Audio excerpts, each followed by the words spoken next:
Hello all, I am Mr. Lee, Chemsir. This video clip is to discuss with you all the answers in the test in this month. So let's discuss the questions one by one. MC question number 1.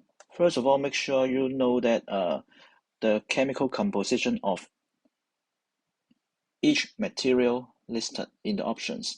Chalk is in fact calcium carbonate, quartz, silicon dioxide, graphite, of course the element carbon.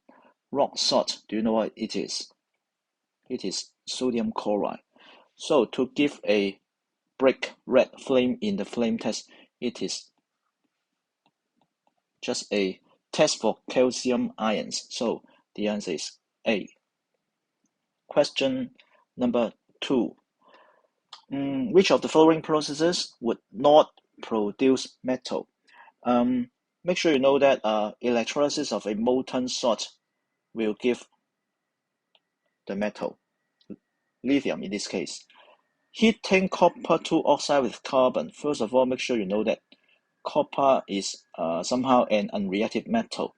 When you heat its oxide with carbon, you can get the metal copper. Option C is actually the answer because zinc oxide, zinc oxide is stable upon heating because zinc is a moderately reactive metal. So make sure you know that zinc oxide, after you heat it, it remains as zinc oxide, without any decomposition. That's why you cannot get the metal zinc. The last option, heating iron 3 oxide with carbon monoxide. This is very similar to the option B. Similar, but not exactly the same, Carbon monoxide here is serving as a material that is going to reduce the metal oxide to metal, just like the carbon in option B. And please also remember that you learn the blast furnace. That is the industrial extraction of the metal iron from hematite, iron 3 oxide. So the answer is C. Question number 3. Sodium nitrate. What is the formula? Sodium nitrate. NaNO3. Of course, it is made up of 2 different types of ions, sodium ion and nitrate ion. Between these 2 types of ions, the bonding is, of course, ionic bonds. Inside the nitrate ion, as it is a polyatomic ion,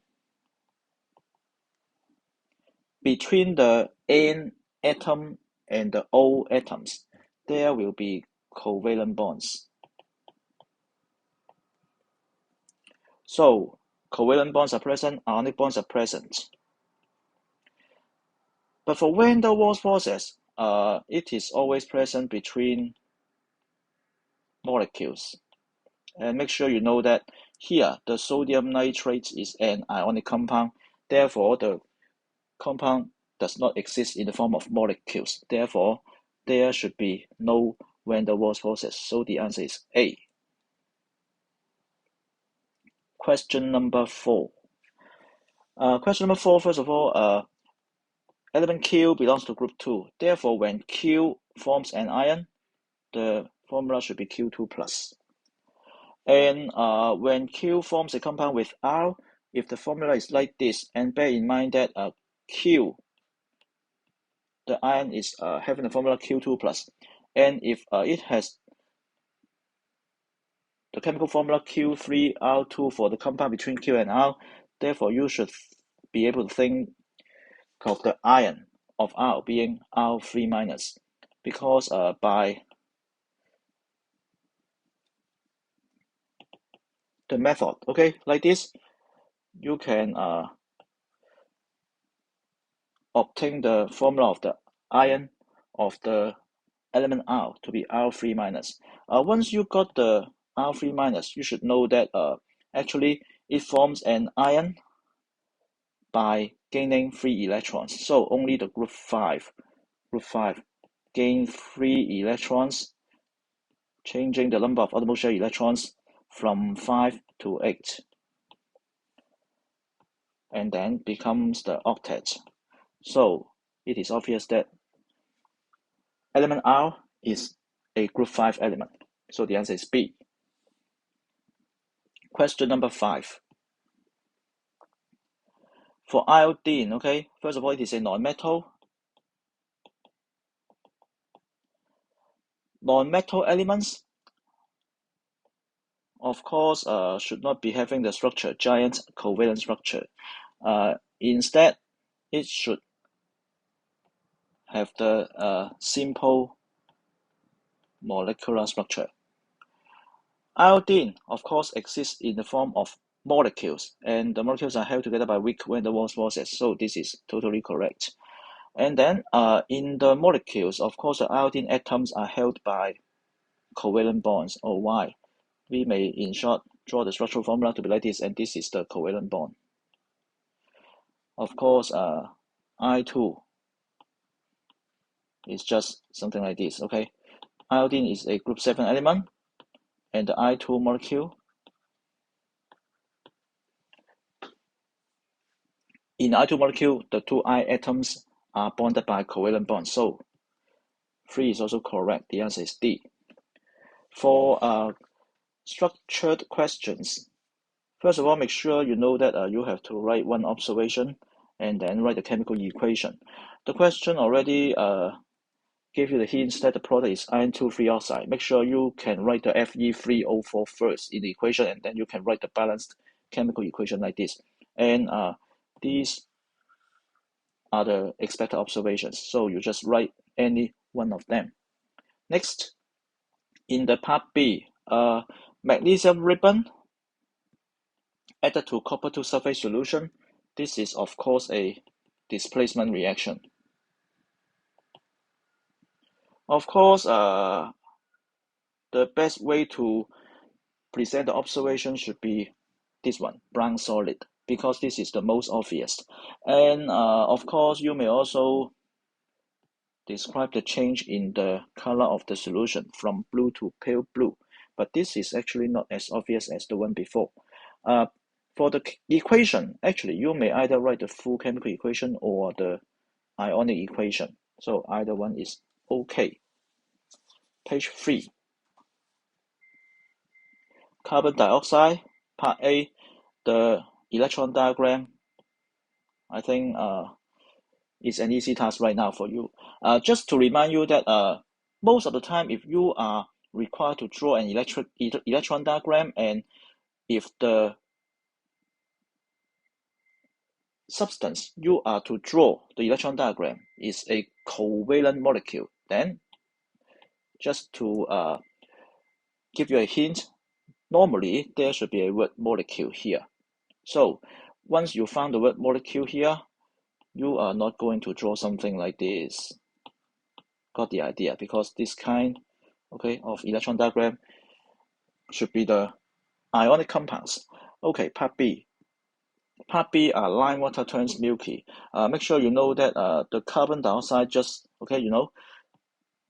was just passed to the lime water for a few seconds. Therefore, as long as the lime water turns milky, it is already indicating that a white solid.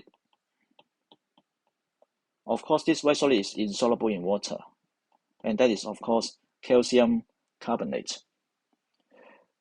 For part C, make sure you notice the word excess. So, excess carbon dioxide will turn the milky suspension into a colorless solution. Colorless solution, of course, it means that another reaction occurred, and this reaction produces the soluble calcium hydrogen carbonate, and that's why you have to write the same symbol AQ here. And make sure you put the state symbol S for solid, okay? Because, as I said earlier, calcium carbonate is insoluble. So this is a typical question asking you to write a chemical equation with state symbols. So only when a question requires you to write state symbols, then you have to write the state symbols. So 1 mark for the correct equation, another 1 mark for all the correct state symbols. Question number 3. The question suggested to you some experimental results, and then you are required to arrange the order of reactivity in increasing order. Okay, so you have to put the most reactive metal somewhere here at the end, okay, showing the increasing reactivity. And then as long as you can have the correct arrangement, you got the first mark. The other 2 marks will come from correct explanation based on the experimental results. And you have to make the comparison. Always remember, you have to make the comparison based on the difference in the experimental results. So for this, okay, arrangement, actually it means that X is the most reactive metal because only X reacts with dilute hydrochloric acid. For this comparison, this one, I found that when I marked your scripts, I found that some of you did not answer this part well. First of all, many of you forgot to mention oxides of Y. If you simply put down Y decomposes, it is incorrect. Actually, oxides of Y decomposes instead of Y decomposes. So don't say Y decomposes. This is the first mistake. And then going further, some of you presented a wrong idea actually. You use such a pattern to answer the question by saying that only the oxide of Y decomposes, so on and so forth. Actually, from the question, you see, this part of the question just described to you how the oxide of metal Y and the oxide of metal Z behave. The question did not tell you how the oxide of the metal Z behave. Therefore, you should not write only the oxide of Y. Got the idea? Instead, you better answer it like this, okay? So please notice my suggested answer, how the idea could be brought out more clearly. So you better say oxide of Y decomposes on heating, but the oxide of Z does not. So in your answer, you should not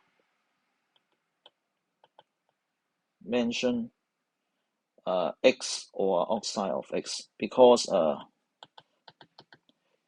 X was not discussed for this type of reaction. Okay, so I hope you got a better answer next time.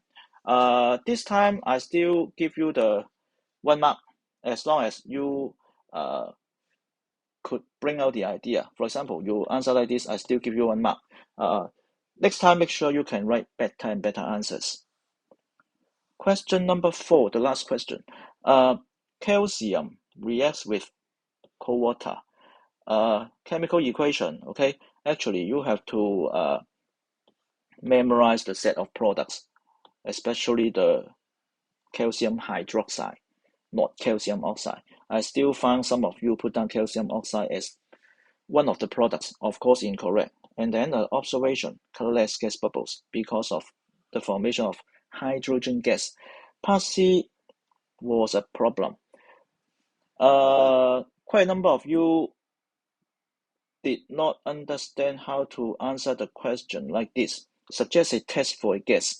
Suggest a test. Actually, in chemistry, when you are asked this type of question, you have to provide a method. Of course, many of you or nearly all of you could bring out the method using burning splint. However, quite a number of you did not mention the observation, which is pop sound in this case. So always remember, to answer this type of question, suggest a test for a guest.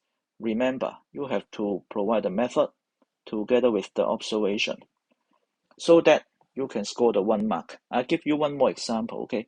How to test for oxygen. How? Yes, I think you can answer this question well. Oxygen relies a glowing splint, right? So this is already a complete answer because glowing splint is already the method, while relight is the observation. Got the idea? Similarly, for test for carbon dioxide, how? Carbon dioxide turns lime water milky, right? So lime water is the method, turning milky is the observation. So always remember, okay, this kind of question, how to answer, okay? And then part D, the last part. This part tests your understanding in chemistry. The key idea should be here. To explain why the mixture became a milky suspension after some time, actually it is because of the very low solubility of calcium hydroxide in water. Actually, you learn this in Chapter 4. Although this question seems to be a question coming from Chapter 10. And please note that chemistry is usually like this, okay? When a question is set on Chapter 10, usually some earlier chapters will also be recorded. Okay, thank you for watching this video clip. If you still have any question, you may feel free to consult me. Bye bye.